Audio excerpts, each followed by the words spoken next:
Hola a todos, sean bienvenidos a esta su nueva clase del curso de Cálculo 3 y en la clase anterior empezamos a ver lo que era referente a funciones vectoriales en las que básicamente definíamos una función vectorial R a una función tal que íbamos de los números reales a, en general, para lo que vimos en la clase pasada, pues a un conjunto de números que escribimos como R, R y R, que en tres dimensiones pues es simplemente R a la 3, ¿verdad? Entonces vamos de un número a tres números y esos tres números es un vector.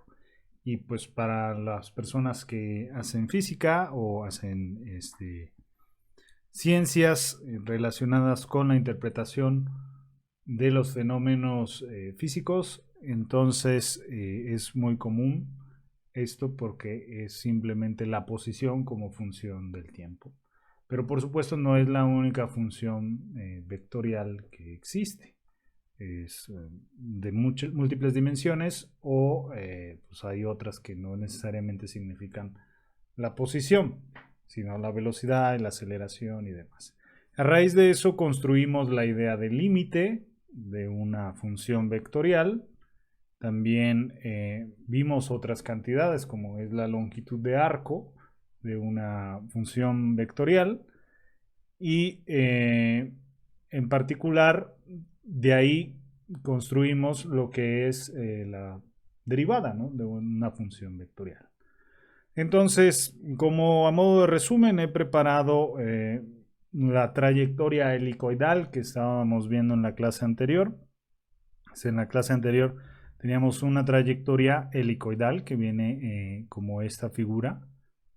Es, digamos, viéndola así quizás es un poco más fácil. Entonces, la curva C, la curva azul, perdón, es la trayectoria de la partícula, ¿verdad?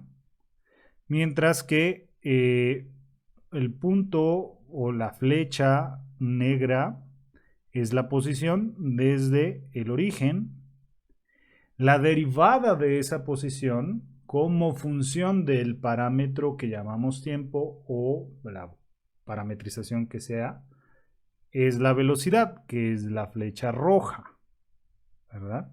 Y por supuesto es siempre tangente a la trayectoria, es algo que ustedes ya probablemente sabían, ¿no? Y la flecha verde que está aquí es la aceleración, o sea, la segunda derivada de la flecha negra que tenemos aquí, como función del parámetro temporal, o bueno, que le damos la interpretación de tiempo, ¿no? Entonces, es lo que espero yo para estas alturas ya quede muy claro, ¿no? La trayectoria es la curva azul. La función vectorial es un vector que, o más bien es una función que, dado un cierto parámetro o tiempo, le asigna un vector. Entonces, aquí, por ejemplo, estaría apuntando a la posición inicial o t igual 0, digamos.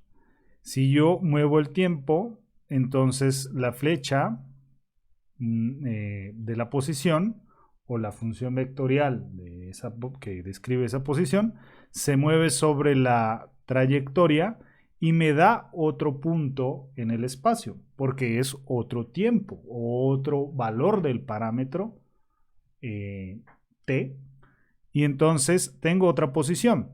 Como es otra posición, pues también tiene otra vector tangente o velocidad y tiene una segunda derivada que es la aceleración, que yo lo estoy pintando aquí, que no necesariamente va en, o sea, la posición, la velocidad y la aceleración van en la misma dirección, son tres vectores diferentes, ¿verdad? Como ustedes lo están viendo acá. Y si yo muevo el tiempo hacia otro valor, pues lo mismo, la el vector velocidad sigue siendo tangente a la trayectoria y la aceleración, pues, como es la segunda derivada de esta cantidad, pues no necesariamente va en la misma dirección ni de la velocidad ni de la posición, ¿verdad? Y así me puedo seguir para interpretar pues lo que vimos en la clase anterior, ¿no?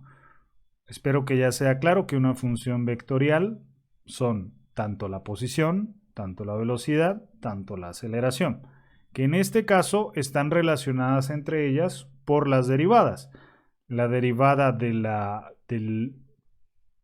función vectorial, que es el vector negro, es la función vectorial roja, y la derivada de esa función vectorial roja es la función vectorial verde, que hacen exactamente lo mismo. A cada valor del parámetro le asigna un vector, como ustedes espero les sea claro. Al recorrer la trayectoria, pues a cada valor de t le corresponde esa triada de funciones vectoriales que pues nosotros le damos las interpretaciones de posición, velocidad y aceleración porque pues bueno, tienen que ver con las leyes de Newton y nos sirven, ¿no? Para interpretar el mundo. Y esto es un resumen de lo que vimos en la clase anterior. Para eso introducimos la idea de límite, la idea de derivada, espero ya no sea ningún problema eso.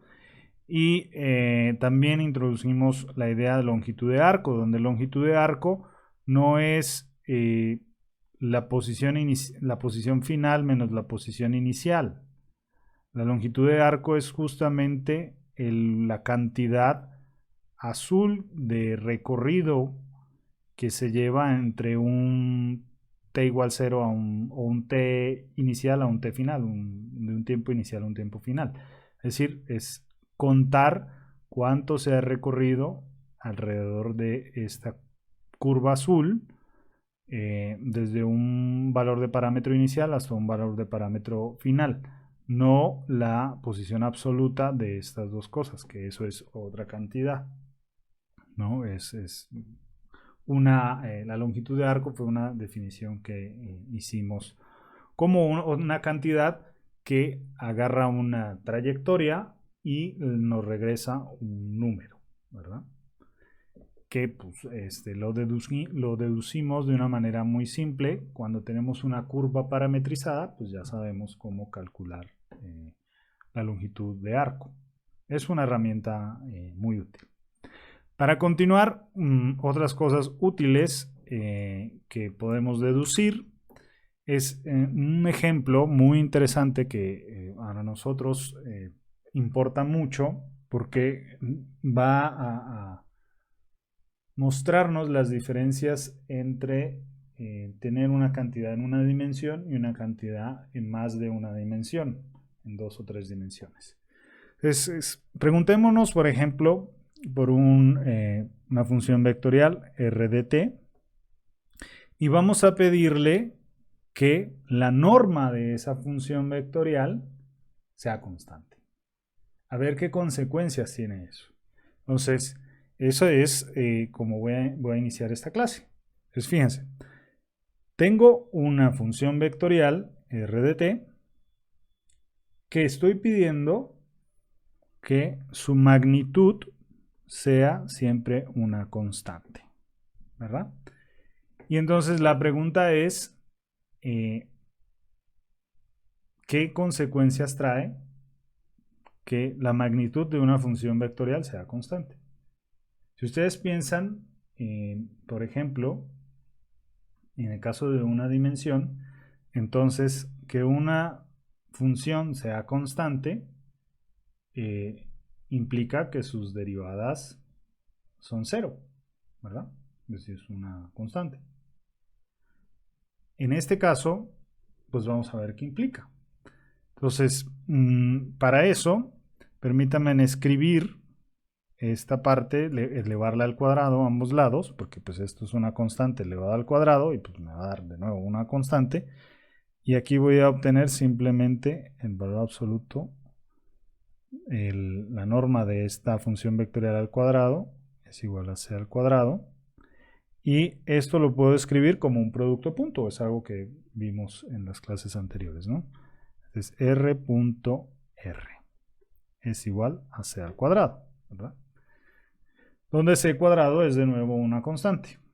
Derivemos esto con respecto al parámetro t.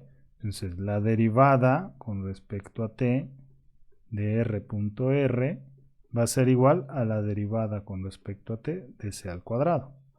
Pero c al cuadrado es una constante, así que su derivada es igual a 0, ¿verdad? Entonces esto necesariamente tiene que ser 0. Ok. Y esta derivada es algo que ya aprendimos a hacer, ¿no? Es la derivada de un producto punto. Entonces va a ser la derivada del primero punto r más la derivada del segundo, ¿verdad? R punto la derivada del segundo. Y tiene que ser necesariamente igual a 0. ¿Sale? Y como el producto punto es una cantidad que es conmutativa, entonces estas dos cosas yo las puedo escribir simplemente como 2 veces r punto de r de t igual a 0. Lo de r de t nosotros usualmente la escribimos como la velocidad. Y entonces, ¿qué quiere decir esto? Que 2r punto v es igual a 0, o lo que es lo mismo que r es siempre perpendicular a v. Y esto sí es un teorema muy interesante que acabamos de deducir. Fíjense que si yo tengo una función vectorial cuya magnitud es constante, ¿verdad? Necesariamente implica que la derivada de esa función vectorial es siempre perpendicular a la función misma. Y eso es algo muy interesante que de hecho se utiliza sobre todo en el movimiento circular uniforme, que ustedes pues, supongo lo han visto más de una vez, y pues es una consecuencia de todo lo que hemos construido. Y es un teorema muy interesante, muy fácil de demostrar, como lo acaban de ver, con las reglas que hemos deducido en este curso. Bueno, y platicamos ya de límites, continuidad, derivada de una función vectorial. Entonces, ¿qué nos falta? Pues sí, nos falta platicar de integrales, ¿verdad? Porque pues ustedes recordarán en sus cursos de cálculo anteriores que la continuación de las derivadas es las integrales. Entonces, cabe preguntarse muy bien si r de t es una función dada por f de t en la dirección y más g de t en la dirección j más h de t en la dirección k. Entonces, bien, yo podría construir otra otra función vectorial integrando, ¿verdad? Entonces, quizás me interesa saber la integral entre un punto A y un punto B de esta función, ¿verdad? Lo cual, con respecto a el tiempo, por supuesto. Lo cual yo lo puedo, al igual que las derivadas, si yo tengo esta función y pienso en la derivada de esta función con respecto al parámetro t, pues va a ser la derivada de esta dirección más la derivada de la dirección j más la derivada de la dirección k. Entonces la integral pues va a ser equivalente, ¿verdad? Entonces la integral va a ser entre a y b de f de t en la dirección y más la integral entre a y b de g de t en la dirección j más la integral entre a y b de h de t en la dirección k, ¿verdad? Entonces, de esta manera tan simple, muy en relación con las derivadas, es como vamos a encontrar nuestras integrales. Y de aquí, recuerden ustedes, por ejemplo, que el concepto de antiderivada, ¿no? Entonces, si, por ejemplo, R mayúscula, que es un vector prima de t, es decir, la derivada, más bien, pongámoslo de esta manera, si la derivada con respecto a t de R mayúscula es R de t, entonces R, ¿cómo lo llamamos? La antiderivada de R minúscula. R mayúscula es llamada la antiderivada de R de t. ¿Por qué? Porque, pues claro, por esta definición que tenemos acá, pues va a ser muy simple, ¿no? La integral, si yo integro esto a ambos lados, es la integral de a b de dr de t va a ser lo mismo que r evaluado entre a y b, ¿verdad? Que va a ser este lado, y ahora queda de inmediato, ¿no? Que el otro lado, pues no lo he escrito, entonces me falta la integral de a a b de r de t, ¿verdad?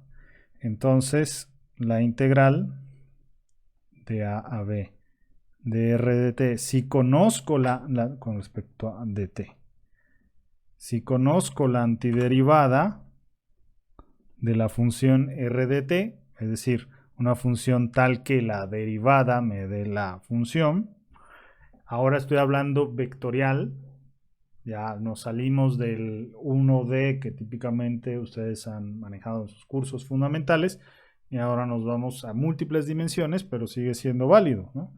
Entonces, si yo conozco la antiderivada de R, que la antiderivada ¿qué es? Pues es que al derivar esa función mayúscula me dé la función minúscula, entonces R mayúscula es la antiderivada de R, la integral de esta función es simplemente la antiderivada evaluada en b menos la antiderivada evaluada en a, ¿no? Y esto pues simplemente significa que la integración de una función vectorial que me va a dar un vector, ¿verdad? Creo que es muy obvio de que la derivada de una función vectorial me da otra función vectorial, la derivada de la integral de una función vectorial me da un vector, ¿verdad? Ese es, queda muy claro. Y, por ejemplo, vamos a encontrar como ejemplo, a manera de ejemplo, lo siguiente. Sea r de t igual a 12t a la 3 en la dirección y más 4e a la 2t en la dirección j más t más 1 a la menos 1 en la dirección k. Y nos preguntan, encuentre la integral de 0 a 2 de r de t dt. Entonces, bueno, en este caso es inmediato, simplemente tenemos que seguir la reglita de las integrales que ya propusimos para cada una de estas funciones. Entonces, la integral de 0 a 2 de r de t dt va a estar dada como pues la integral de cada una de estas cosas, ¿no? Entonces, va a ser la integral de 0 a 2 de 12t a la 3 de t en la dirección y más la integral de 0 a 2 de 4e a la 2t en dt en la dirección j más la integral de 0 a 2 de, si quieren lo escribo, 1 más t, ¿verdad? En la dirección k.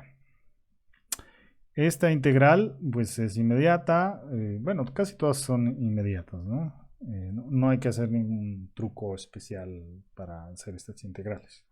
Entonces esta me daría 12 de t a la 4 entre 4, evaluado entre 0 y 2, en la dirección y, más esto de acá me daría 4 por e a la 2t partido entre 2, evaluado entre 0 y 2, más,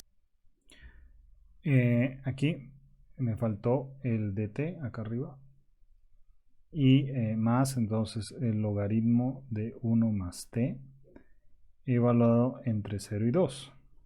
Aquí queda inmediato. ¿Cuál sería entonces la antiderivada? O sea, la antiderivada pues sería simplemente esta función más esta función más esta función, ¿no? La antiderivada sería 12 entre 4 es 3, t a la 4 en la dirección y, más 4 entre 2 es 2, 2e a la 2t, más logaritmo de 1 más t, ¿no? Esta sería la antiderivada de esta función r que tengo acá.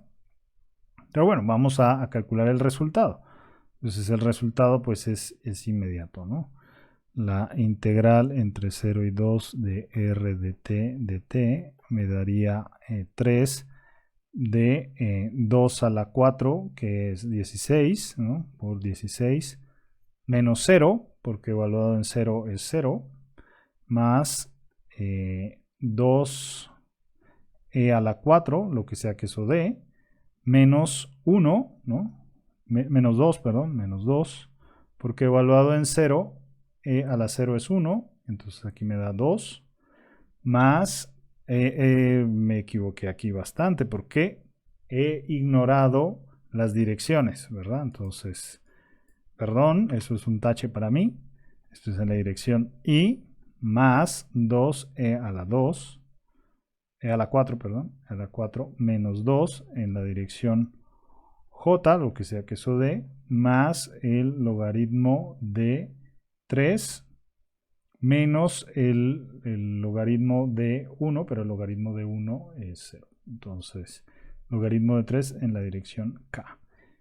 Y como ven, pues en efecto lo que obtenemos es un vector en en todas sus componentes, con todas sus componentes, ¿no? En la dirección i, j y k, con estos valores que pues, son los que le correspondan, por supuesto. Entonces queda claro, pues digamos, el concepto de antiderivada, que es un concepto que uno pues a veces se brinca porque pues uno calcula las integrales por las reglitas que ya uno ha manejado y que ustedes han manejado desde sus cursos de cálculo fundamental, 1 y 2 o como corresponda. Y pues simplemente pues ahí utilizan todo lo que ustedes ya conocen, porque al permitirnos hacer esto, convertir la integración en la integral de cada uno de sus componentes, pues entonces estas integrales se convierten en integrales de una dimensión, nada más, y aplican todo lo que ustedes conocen de integrales de una dimensión. Nada más hay que tener en cuenta, como yo mismo me equivoqué al escribir la integral, que las direcciones el i, j y k deben prevalecer y se deben mantener, porque es muy importante que lo que nos resulta de esta operación es un vector, ¿no? Al igual que en las derivadas, lo que nos resulta de las derivadas es también un vector. Podemos también hablar de antiderivadas, perdón, de integrales indefinidas. Sí, claro, si r de t es la antiderivada de r de t, entonces la integral de r de t, ¿verdad? Sabemos que va a ser r de t, pero r de t como vector, R mayúscula, y aquí me falta el dt. Oh, no quiso, completo. Pero, ¿qué le haría falta? La constante, ¿verdad? De integración. Más una constante que, ¿qué es? No es un número, es un vector. Porque ustedes se lo pueden imaginar desde aquí mismo. La antiderivada de cada una de estas funciones, cuando no está la integral definida, sino es indefinida, pues me va a agregar la antiderivada de esta función más una constante. La antiderivada de esta función g más otra constante, pero no necesariamente la misma que esta, es otra constante. Igual para la coordenada z. Entonces al final termino con un vector como constante de integración cuando yo tengo la integral indefinida. Entonces, es lo único que tienen que tener en cuenta. Es lo mismo que habían ustedes ya visto para integrales en una dimensión, solo que ahora tienen que agregar una constante de integración que va a ser de tantas dimensiones como el espacio en el que ustedes estén trabajando. Si es en 2 dimensiones, pues 2 dimensiones, si es en 3, en 3, y si es en más, en 7, en 10, en 11, pues igual, 11 dimensiones, ¿sale? Uno de los típicos ejemplos que ustedes ya se han topado más de una vez, por ejemplo, en el caso de las integrales, es, por ejemplo, pensar en un movimiento con aceleración. Creo que este es el ejemplo 3 de esta clase. Es pensar en un movimiento con aceleración constante, ¿no? Y esto, como una aceleración constante, lo podríamos pensar en un movimiento con una, pues, acción de la gravedad, ¿no? Que cerca a la Tierra, pues la asumimos como constante. Bueno, espero que sean conscientes que eso es una aproximación, no es realmente que sea constante. Pero vamos a asumir que es una constante, es un movimiento con una aceleración constante.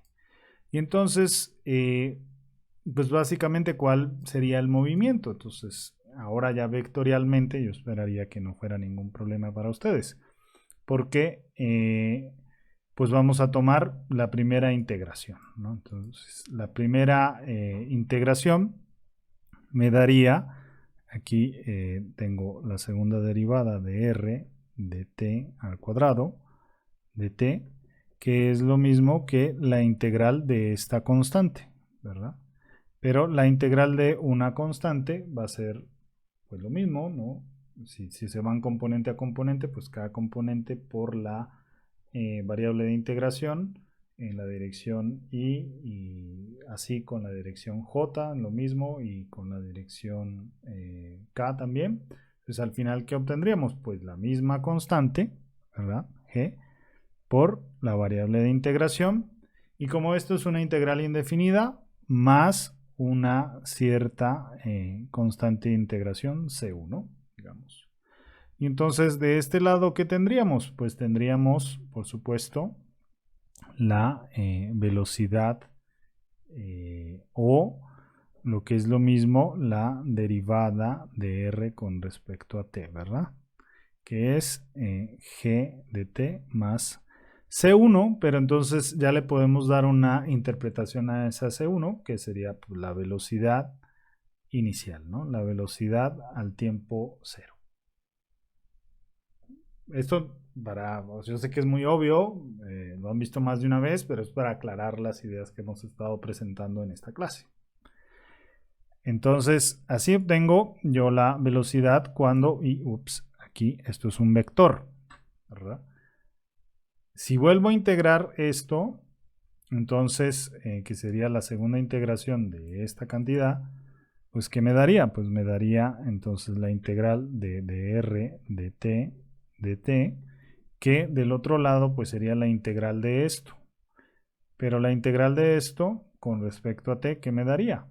Pues g es constante, entonces me daría t al cuadrado partido entre 2, sería la integral de esta parte, porque fíjense de nuevo, Cada una de las componentes va a estar multiplicada por t, pero cada una de las componentes es constante. Y esta cosa de acá es un vector constante como lo era la aceleración en este punto. Entonces, ¿qué nos va a dar? Pues nos va a dar lo mismo que obtuvimos acá. La constante, el vector constante por t. O sea, aquí voy a obtener más b0 por t. Más otra constante de integración. Vector, ¿no? Vector. Espero que eso ya esté muy claro. Y entonces de este lado, ¿qué tendríamos? Pues tendríamos la posición como función del tiempo y por lo tanto ya le podemos dar una interpretación a esta segunda constante que es pues la posición inicial, ¿no? La posición a t igual 0.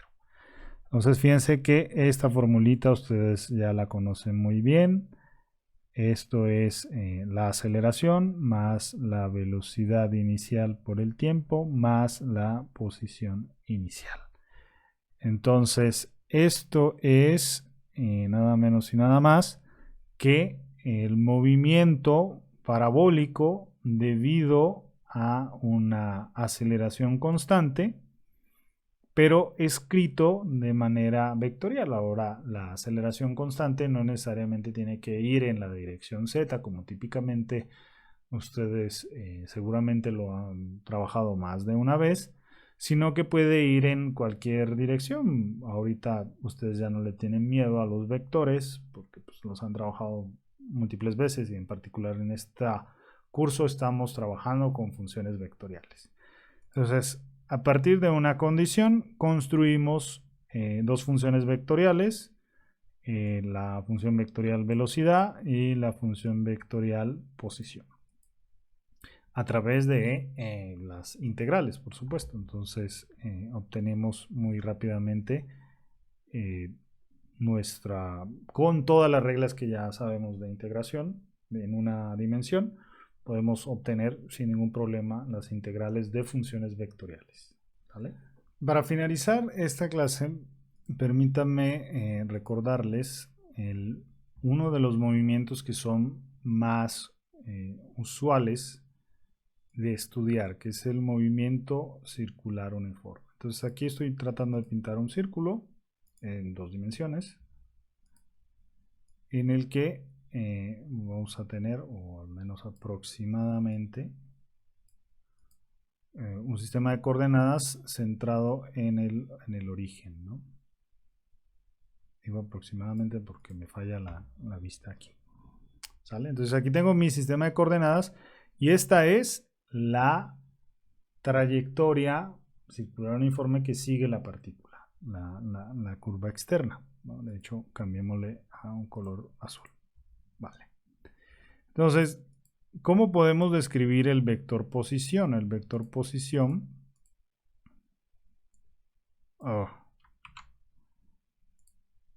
¿Cómo va a estar descrito? A ver si me sale. ¿Cómo lo podemos describir? Entonces, fíjense que traigo este problema en general por varias situaciones. Yo, supongamos que estoy resolviendo este problema en el que lo único que sé es que es un movimiento circular uniforme, o sea que sigue esta trayectoria. ¿Cómo la describo? Ok, bueno, pues sé que hay un vector posición, aquí es en dos dimensiones. Entonces solo voy a tener la I y la J y pues me conviene describirlo en términos de algún parámetro. Entonces ese parámetro usualmente podría ser este ángulo, ¿verdad? Entonces en términos de este ángulo, ¿qué tendríamos? Pues tendríamos yo una cierta coordenada porque pues esto va a tener un cierto radio. Vamos a decir que el radio es A. Vamos a decir que bueno, R se va a confundir. Entonces, esto es A simplemente. Entonces, ¿qué tengo? Pues que yo voy a poder describir como función de ese parámetro T, R, con teta, perdón, como la coordenada X como el coseno de teta, A por el coseno de teta en la dirección Y, más A seno de teta en la dirección J, ¿verdad? ¿Sale? Y entonces ese es un buen parámetro para describirlo. Pero si ustedes recuerdan sus cursos anteriores, usualmente no se hace en términos de este ángulo, porque recuerden que el movimiento circular uniforme ocurre, es un movimiento que tiene una cierta frecuencia en el tiempo, ¿no? O sea, de hecho, pues ese es el chiste del movimiento circular uniforme, que yo parto de aquí y un tiempo posterior vuelvo a ese mismo punto, 2 veces ese tiempo vuelvo a este mismo punto, es decir, es un movimiento periódico. ¿Cómo representamos esa periodicidad? No la representamos por teta, la representamos por más bien otra función que la llamamos, otra cantidad que la llamamos omega, ¿no? Entonces, teta usualmente se escribe como omega t. De tal manera entonces que de teta de t, pues queda muy claro, ¿no? De teta de t es omega, que es una constante. Eso quiere decir que nuestro ángulo se mueve a una velocidad angular constante. Muy claro, ¿verdad? Entonces, esta es uno bien podría parametrizar la curva de esta manera, pero pues estoy aclarando que no es la manera más usual en la que ustedes lo van a ver en los textos, porque la que tiene más sentido físico, y aquí ya viene el hecho de que, bueno, esto es matemática, parametrizarlo puede ser con teta, pero la que tiene más sentido físico no es en términos de teta, es en términos de omega y de t, porque omega sí es una cantidad que yo puedo medir, que es justamente la frecuencia a la que ocurre este movimiento. ¿Sale? Porque si es un movimiento circular uniforme, cada cierto tiempo, que yo llamo el periodo, va a repetirse o va a estar en la misma posición. Entonces, la manera de parametrizar esta curva no es esta, es usualmente R como esta cierta A, que es el radio del movimiento, coseno de omega t en la dirección I más A seno de omega t en la dirección J. ¿Sale? Y sí es cierto que el movimiento es periódico, pues ¿qué quiere decir? Quiere decir que existe un cierto tiempo t, mayúscula, digamos, en el que se va a cumplir lo siguiente: r de cualquier t más ese periodo tiene que necesariamente conducirme al mismo vector, ¿verdad? Entonces ahí empezamos a tener mucha ayuda de qué es lo que, para qué nos sirve todo lo que estamos construyendo con un movimiento aparentemente tan sencillo como el movimiento circular uniforme. Entonces, queda claro que yo puedo parametrizar el movimiento de esta manera, pero no es la manera más usual porque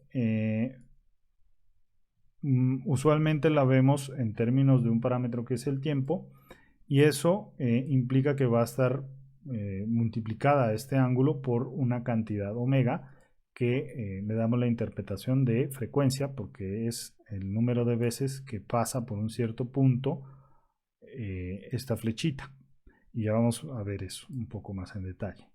Entonces, miren, lo que sabemos nos da nuestra experiencia es que este movimiento se repite, vuelve a ser el mismo vector un tiempo t mayúscula.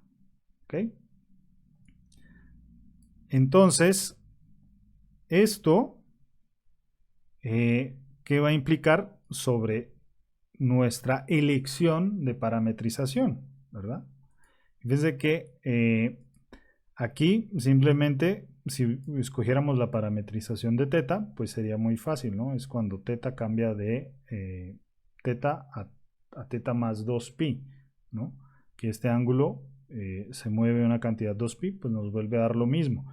Y como estas funciones son de periodo 2pi, pues en efecto todo está bien. Pero no es tan obvio acá, ¿verdad? Entonces vamos a ver qué consecuencias nos da. Es decir, con esta parametrización, pues con la parametrización de t.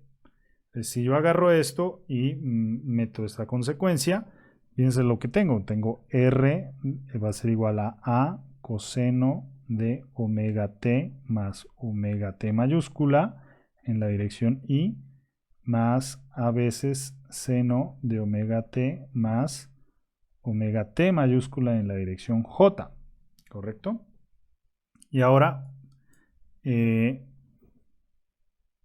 esto, de acuerdo con la regla, que ya sabemos que es una regla pues, que viene de la experiencia física o de la medición, si quieren, pues tiene que ser el mismo vector r de omega t, ¿no? Entonces esto es lo mismo, o debe ser igual a r de omega t, que es a coseno de omega t en la dirección y más b seno de omega t en la dirección j. Entonces, este coseno de omega t y el seno de omega t tienen que ser iguales, ¿verdad? Porque esta es la componente x, tiene que ser igual a la componente x. Estamos diciendo que el vector vuelve a ser el mismo, ¿no? Después de un cierto periodo o tiempo t mayúscula. Entonces, eso quiere decir que el coseno de omega t más omega t mayúscula debe ser igual al coseno de omega t y el seno de omega t más omega t mayúscula debe ser igual al seno de omega t. Y esto solo es válido si omega t mayúscula es 2pi, ¿verdad? Es decir, esto solo se puede cumplir si en efecto omega t es 2pi. Entonces omega t es 2pi. De aquí que el periodo o omega, la frecuencia, perdón, sea 2pi entre ese periodo. ¿Sale? Y esto es una relación que ustedes se la van a aprender, si ya no se la saben, ¿no? Entre que el movimiento circular uniforme pues tiene un cierto periodo, que es el periodo en el que se repite, y pues la frecuencia de ese periodo es simplemente 2pi entre el periodo mayúscula, y aquí ya lo deducimos con todas las reglitas que tenemos, o sea, no hemos hecho algo muy extraordinario con lo que hemos visto en este curso. Bueno, calculemos de este movimiento la velocidad. ¿Qué sabemos ya de la velocidad? Como esto es un vector de norma constante, o de magnitud constante, ¿qué dedujimos al principio de esta clase? Que su derivada es siempre perpendicular al vector. Entonces, de esto ya sabemos que su velocidad va a ser siempre constante, perpendicular a ella misma, ¿no? Entonces de aquí, de r de t va a ser igual a la derivada del coseno es omega menos omega seno de omega t en la dirección y más a omega coseno de omega t en la dirección j. Les encargo demostrar que en efecto este punto es 0. Deberían poderlo demostrar de manera muy fácil. Entonces la velocidad es perpendicular a el movimiento, al vector posición del movimiento circular uniforme, cosa que ya también sabían, ¿no? Preguntémonos entonces por la norma de esta velocidad. Entonces la norma de esta velocidad va a ser la componente de cada uno de ellos al cuadrado, ¿no? Es la raíz de a al cuadrado, omega al cuadrado, del seno de omega t al cuadrado, más a al cuadrado, omega al cuadrado, coseno al cuadrado de omega t. ¿Sale? Es cada una de estas componentes al cuadrado, ¿verdad? Y pues fíjense que resulta. Pues A es una constante, omega es una constante, seno de omega t más coseno de omega t es 1, porque es el coseno de x más al cuadrado más el seno de x al cuadrado, ¿verdad? Entonces, esto me da necesariamente la raíz de a al cuadrado, omega al cuadrado, o lo que es lo mismo, dado que a y omega son números positivos, a por omega. Entonces, la velocidad, que la puedo escribir como v, la magnitud de v, en un movimiento circular uniforme, es simplemente a por omega, que en términos del periodo es 2pi a entre t, ¿verdad? Si ya sabemos el periodo del movimiento circular uniforme, sabemos la velocidad. ¿De aquí podemos calcular la aceleración? Pues por supuesto que sí. Entonces la aceleración va a ser la derivada de la velocidad o la segunda derivada de la posición. Entonces la aceleración, que es la segunda derivada de r con respecto a t al cuadrado, pues ¿qué va a ser? Va a ser la derivada de esta de aquí, me daría menos a omega cuadrado coseno de omega t en la dirección y, menos a omega cuadrado seno de omega t en la dirección j, ¿verdad? Que a omega cuadrado es factor común. Fíjense que me da que la aceleración es igual a menos a omega cuadrado de el coseno de omega t en la dirección y más el seno de omega t en la dirección j, que es lo mismo que menos a omega cuadrado en la dirección r, ¿verdad? Porque en dos dimensiones dedujimos que la magnitud de la velocidad es constante, ¿verdad?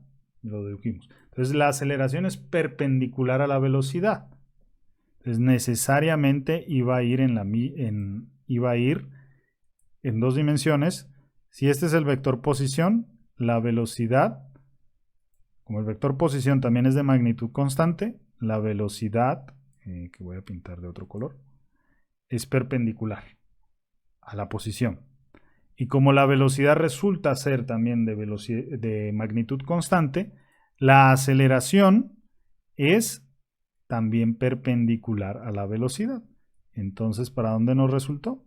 Pues en dirección contraria a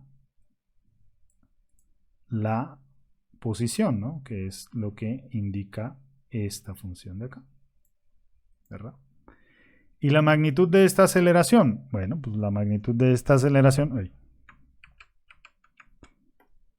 la magnitud de A va a ser igual a la magnitud de esta cosa, que me daría A omega cuadrado por la magnitud de R, que la magnitud de R es de nuevo A, ¿verdad? Entonces esto es A al cuadrado omega al cuadrado, que en términos del periodo pues es A al cuadrado entre 2pi al cuadrado entre t.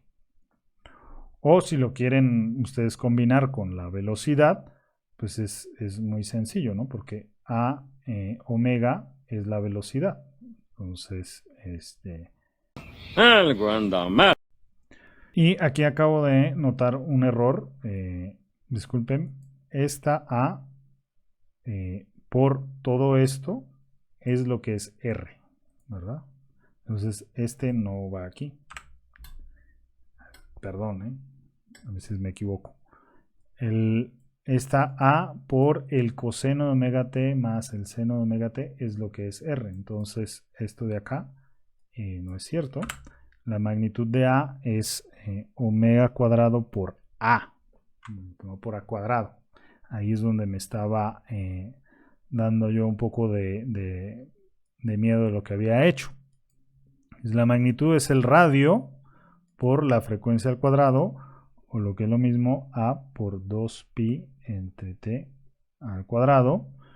O en términos de la velocidad, la magnitud de la aceleración del movimiento circular es a por omega, que es la magnitud de la velocidad, multiplicado por omega, ¿no? ¿Sí? O como ustedes lo quieran a conveniencia, porque también podríamos multiplicar y dividir por A, y la aceleración, que es lo más usual.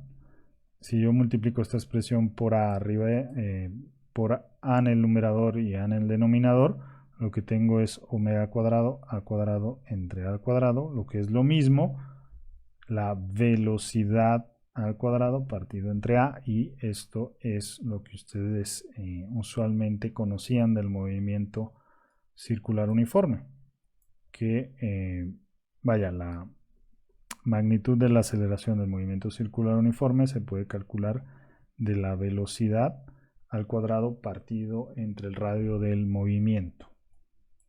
¿Sale? Entonces, como ven, hemos deducido varias reglitas que ya conocían del movimiento circular uniforme. Les dejo a ustedes para la casa demostrar que si tengo un movimiento helicoidal, es decir, si yo tengo una RDT dada por, que es un movimiento circular en el plano, A coseno de omega t, la dirección I más B, seno, más A,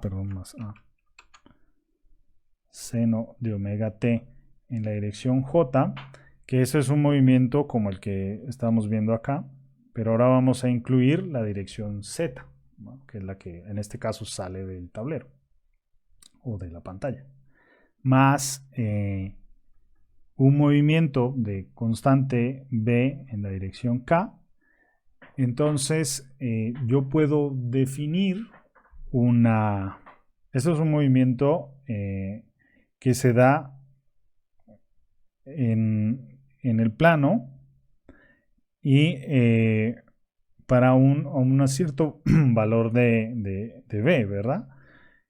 Entonces yo lo que puedo definir es una frecuencia dada por el valor de omega y en la dirección K, es decir, es un movimiento circular y yo puedo definir una frecuencia en la dirección Z o K, y pues lo que quisiera que ustedes demostraran es que entonces se cumple que este vector omega es como el vector de la rotación, un cruz R, es lo mismo que la derivada o la velocidad de R de t.